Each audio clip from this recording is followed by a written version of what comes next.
रात के 12:30 बज रहे थे।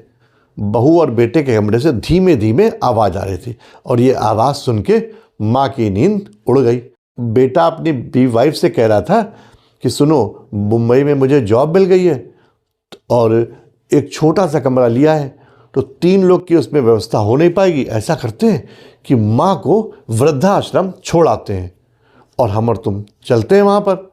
माँ ने जब बेटे की ये बात सुनी तो उसकी आंखों से आंसू बहने लगे और उसने सोचा, बताओ, शादी के साल भर नहीं हुआ और बहू ने बेटे को अलग कर दिया माँ से। लेकिन तभी बहू ने अपने हस्बैंड से कहा कि देखिए, ऐसा है कि मैं पढ़ी लिखी हूँ, ट्यूशन कर लूँगी, मैं और माँ यहीं रहेंगे, माँ को वृद्धाश्रम भेजने की बिल्कुल भी ज़रूरत नहीं है, माँ वृद्धाश्रम कदापि नहीं जाएगी।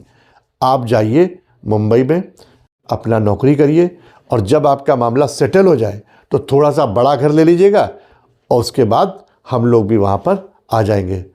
और याद रखिए, ये जो आपने आज हमसे बात कही है कि माँ को वृद्धाश्रम में छोड़ आएंगे, सोचिए ज़रा, आपने ही बताया था हमें कि जब आप छोटे थे आपकी माँ ने मेहनत मजदूरी करके आपको पाला पोसा पढ़ाया, जिसकी वजह से आज आप मुंबई जॉब करने जा रहे हैं। जरा सोचिए कि अगर आपकी माँ भी उस समय आपको अनाथालय भेज देती तो क्या आप जाते, क्या आप बाहर जा पाते? बेटे को अपनी गलती का एहसास हो गया था और उधर सास जो थी वो फिर से रोई जा रही थी, लेकिन इस बार उसकी आंखों में खुशी के आंसू थे।